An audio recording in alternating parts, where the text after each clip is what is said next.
அஸ்ஸலாமு அலைக்கும் வரஹமத்துல்லாஹி வபரகாத்துஹு. அல்ஹம்துலில்லாஹி ரப்பில் ஆலமீன்.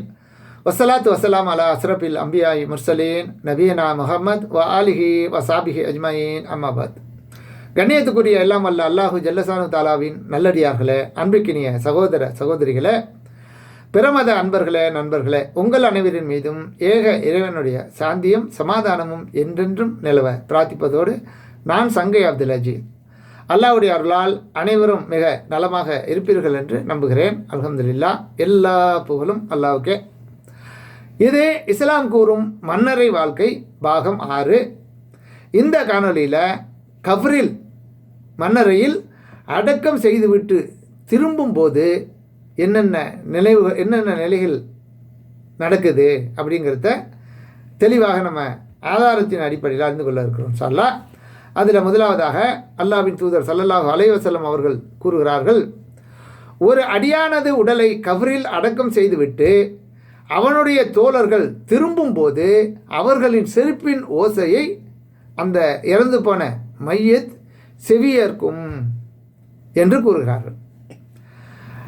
இதோடைய அர்த்தம் என்னன்னு கேட்டால், நம்ம அந்த அடக்கம் பண்ணி முடிச்சுட்டு அப்படி வெளியாகிறதுக்குள்ளாரையே அதற்குள்ளவே எவ்வளவு நேரம் ஆயிருக்கும், அதுக்குள்ளார அடக்கம் பண்ணி மண்ணை மூடிட்டு என்ன துவா செஞ்சுட்டு போகிறவங்க போயிட்டு அந்த நேரத்துக்குள்ளாரையே குறிப்பிட்ட ஒரு மணி நேரம்னு வச்சுக்கோங்களேன், அந்த நேரத்துக்குள்ளாரவே என்ன அதற்குள் கபருக்குள் அப்படின்னு சொன்னால் இது விளங்கி கொள்வதற்காக நம்ம விளங்கி கொள்வதற்காக சொன்னப்பட்ட வார்த்தை. பிறகு இதுக்குரிய விளக்கம் என்னங்கிறத இதை முழுசாக கேட்டுட்டு அப்புறம் வருவோம். அதற்குள் 2 வானவர்கள் அவனிடம் வந்து, அதாவது இறந்து போன அந்த டெட் பாடி இருக்கு இல்லையா, ஜனாசா, அவனிடம் வந்து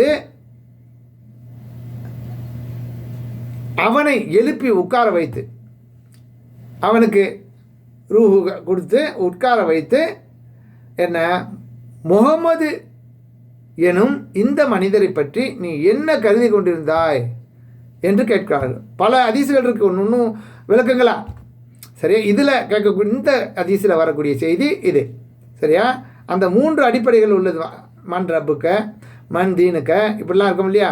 அதெல்லாம் ஒவ்வொன்றுலையும் 3 சேர்ந்தும் வரக்கூடிய ஹதீஸ்களும் இருக்குது, தனித்தனியாக வர ஹதீஸ்களும் இருக்குது. சரி, இந்த ஹதீஸில் அவங்க நபி ஸல்லல்லாஹு அலைஹி வஸல்லம் அவர்கள் அல்லாஹ்வின் தூதரை பற்றி கேட்குறாங்க.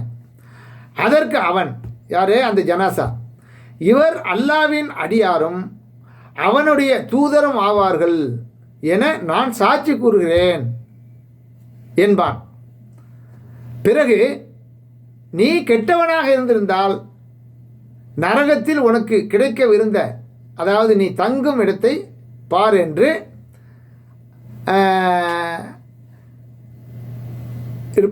நீ நல்லவனாக இருப்பதால் அல்லாஹ் இதற்கு பதிலாக உனக்கு சொர்க்கத்தில் தங்கும் இடத்தை ஏற்படுத்தியுள்ளான் என்று அவனிடம் கூறப்பட்டதும் அவன் அந்த 2ஐயும் ஒரே நேரத்தில் காண்பான்.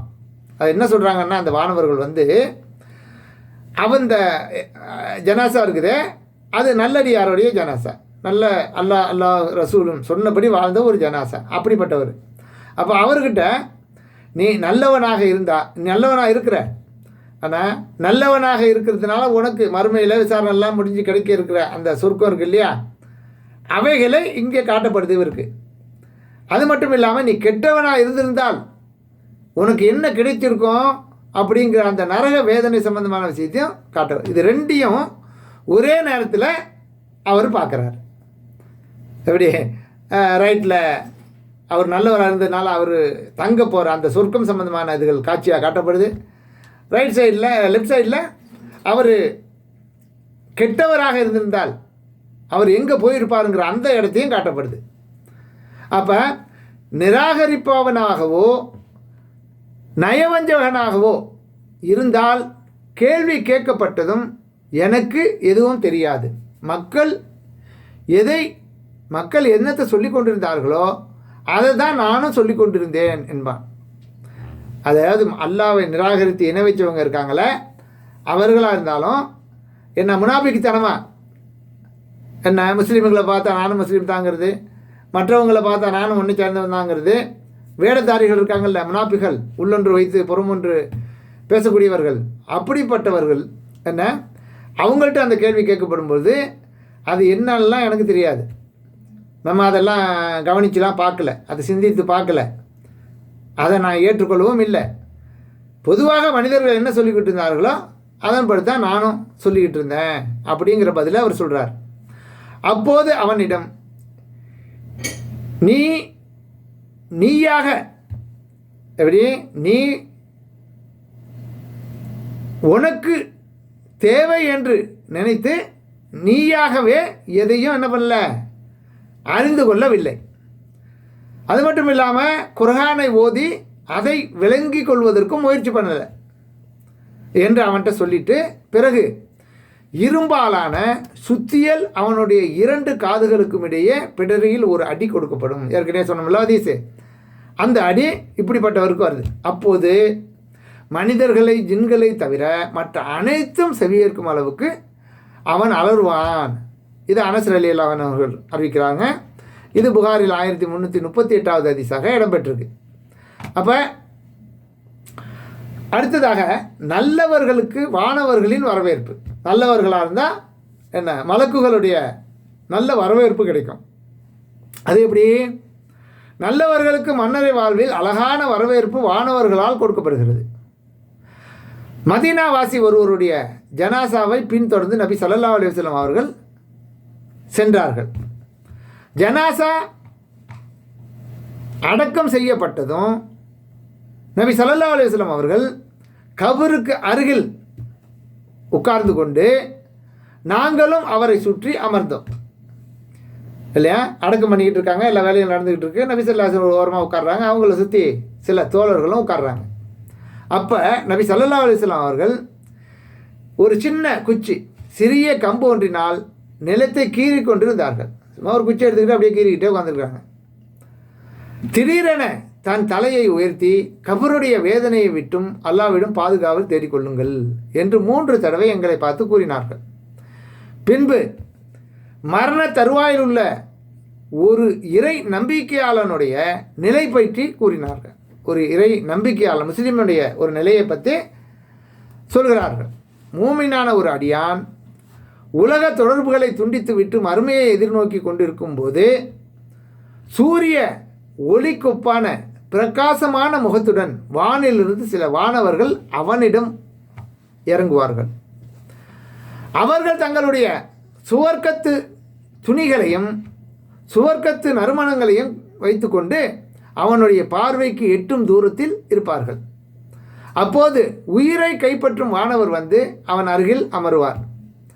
அவனை நோக்கி, நல்ல ஆத்மாவே, நீ இந்த உடலிலிருந்து வெளியேறி அல்லாஹ்வின் மன்னிப்பை நோக்கியும் அவனுடைய பொருத்தத்தை நோக்கியும் செல் என்று கூறுவார். தோல் பையொன்றில் நீர் வலிந்து விடுவது போன்று, தோல் பையில் நீர் இருக்குது, அந்த நீர் அப்படியே எப்படி வலியும், கடகடன்னு அப்படியே வடிஞ்சிடும்ல. ஏன்னா ஒரு ஒரு சொட்டை விட்டோன்னு வைங்க, அந்த தோல் பையில் என்ன இப்படி இப்படி விட்டோம்னா அப்படியே கடகடன்னு கீழே போயிடும் இல்லையா. அந்த தோல் பையில் ஒன்றில் நீர் வலிந்து விடுவது போன்று அந்த ஆத்மா வெளியேறிவிடும். எந்த சிக்கலும் இல்லாமல் ரொம்ப எளிதாக வெளியேறிவிடும். அவர் அதனை எடுத்து செல்வார். அதனை அவர் எடுத்ததும் அருகிலுள்ள மலக்குகள் உடனே சுவர்க்கத்து துணியாலும் நறுமணத்திலும் அந்த ரூகை வைத்து விடுவார்கள், உயிரை. அதிலிருந்து கஸ்தூரி வாடை வீசும். அந்த மலக்குகள் அவனை சுமந்தவர்களாக முதலாவது வானத்தை நோக்கி சென்று வானத்தை திறந்து விடுமாறு அதிலுள்ள மலக்குமார்களிடம் கேட்பார்கள். அம்மலக்குகள் வானத்தை திறந்து அந்த ஆத்மாவை வரவேற்பார்கள். ஒவ்வொரு வானத்திலும் இது மாதிரி நடந்துக்கிட்டு இருக்கும். 7 வானங்களை தாண்டி போய் ஆகணுமில்ல. அப்போ ஒவ்வொரு வானத்தை தாண்டி போகும்போதும் இந்த மாதிரியான நிலை ஏற்படும். 7வது வானத்தை கடந்து சென்றதும் அல்லாஹ் ஆத்மாவை சுமந்து சென்ற மலக்குகளை நோக்கி, எனது இந்த அடியானுடைய செயல்களை இல்லியினில் பதிவேடு இருக்கு இல்லையா, இல்லின் சிஜின், கெட்டவர்கள் எழுதப்படுறது சிஜின். இல்லினுங்கிறது வந்து மேலே இருக்கக்கூடியது வானுலகத்தில், ஏன்னா சிஜினுங்கிறது கீழே இருக்கக்கூடியது. அப்போ இல்லியினில் இறை நம்பிக்கையாளர்களின் உயிர்கள் இருக்கும் இடம் பதிவு செய்துவிட்டு பூமியில் உள்ள அவனது உடலில் அவனுடைய ஆத்மாவை சேர்த்து விடுங்கள் என்று அல்லாஹ் கூறுவான். இதை பராவ் பின் ஆசிப் ரலியல்லாஹு அன்ஹு அவர்கள் அறிவிக்கிறார்கள். அகமதில் 17,803வது ஹதீஸாக இடம்பெற்றிருக்கு. அல்லாவின் தூதர் ஸல்லல்லாஹு அலைஹி வஸல்லம் அவர்கள் மேலும் கூறுகிறார்கள், இறை நம்பிக்கையாளரின் உயிர் பிரியும் போது அதை 2 வானவர்கள் எடுத்துக்கொண்டு வானுலகில் ஏறி செல்வார்கள். அப்போது வானுலகவாசிகள், அதாவது வானவர்கள், ஒரு நல்ல ஆத்மா பூமியிலிருந்து வந்திருக்கிறது, அல்லாஹ் உனக்கு பேரருள் புரிவானாக என்று அவர்கள் அந்த உயிருக்கு பிரார்த்தனை செய்கிறார்கள். நீ குடியிருந்து வந்த உடலுக்கும் அல்லாஹ் பேரருள் புரிவானாக என்றும் பிரார்த்திக்கிறார், அந்த உடலுக்கும் ஜனாசாவுக்கும். பிறகு அந்த உயிர் வல்லமையும் மாண்பும் மிக்க அல்லாஹ்விடம் கொண்டு செல்லப்படுகிறது. பிறகு அல்லாஹ் இதை இறுதி தவணை வரை, மறுமை நாள் வரை தங்க வைப்பதற்காக கொண்டு செல்லுங்கள் என்று இறைவன் கூறிவிடுவான். இதை அபூ ஹுரைரா ரலியல்லாஹு அன்ஹு அவர்கள் அறிவிக்கிறார்கள். முஸ்லீமில் 5510வது ஹதீஸாக இடம்பெற்றிருக்கு. இதுபோல் இன்னும் பல செய்திகள் இருக்குது. அப்போ இந்த செய்தியில் அந்த நல்லவருக்கு கிடைக்கக்கூடிய செயல்கள், அதை வானவர்கள் வரவேற்று என்ன சிறப்பான வாழ்த்துக்கள் கூறி அவர்களுக்காக பிரார்த்தனைகளும் செய்து அதை அந்த வானங்களை திறக்கக்கூடிய, ஒவ்வொரு வானத்துக்கும் பொறுப்பாளிகளாக இருக்கக்கூடிய வானவர்கள் அந்த வானத்தை திறப்பாங்கிறத பார்த்தோம் இல்லையா. இதுக்கு முந்தைய காணொலிகளில் திறக்க முடியாதுன்றவாங்க. அந்த துர்நாற்றம் மற்ற இதுகள் எல்லாம் பார்த்து அந்த நாத்தம் பிடிச்ச உயிருக்காக இதை திறக்க முடியாதுன்றவாங்க. அல்லாஹ் என்ன பண்ணுவான், அங்கே பூமியில் அங்கேயே சிஜ்ஜினில் என்ன பண்ணிடுங்க, சிஜ்ஜினுங்கிற பதிவேட்டில் எழுதிட்டு அதை கொண்டு போய் வச்சுருங்க அப்படின்னு நல்லா உத்தரவிட்டுருவான்ல. அப்போ இது நல்லவர்களுக்கான ஒரு இது. இப்படி பல செய்திகளில் என்ன நீங்கள் கேட்ட மாதிரியே இருக்கும், என்ன கேட்ட செய்தியே வருது திரும்ப திரும்ப அப்படின்னு நினைக்காதீங்க. இது எல்லாம் வேறு வேறு ஹதீஸ்கள், வேறு வேறு நபித்தோழர்கள் அறிவிக்கக்கூடிய நிகழ்வுகள். ஏன்னா பல்வேறு நபித்தோழர்களுடைய கபறுகளை அடக்கம் செய்ய போகும்போதெல்லாம் என்ன அந்தந்த நேரங்களில் சில செய்திகளை கூட்டியும் குறைத்தும் என்ன விரிவாகவும் நபி ஸல்லல்லாஹு அலைஹி வஸல்லம் சொல்லியிருக்காங்க. அதில் ஒவ்வொன்றுலேயும் வித்தியாசமான என்ன நமக்கு செய்திகள் கிடைக்குது. அதனால் இம்பார்ட்டண்ட்டான விஷயங்களில் நம்ம 1-2 ஹதீஸ்களை செலக்ட் பண்ணி இதில் பதிவு செய்து கொண்டு இருக்கிறோம். இன்ஷா அல்லாஹ் இதுக்கு இன்னும் நிறையா நம்ம தெரிந்து கொள்ள வேண்டிய விஷயங்கள் நிறையா இருக்குது. அதை அடுத்தடுத்த காணொலியில் தொடராக நம்ம பதிவு செய்வோம் இன்ஷா அல்லாஹ்.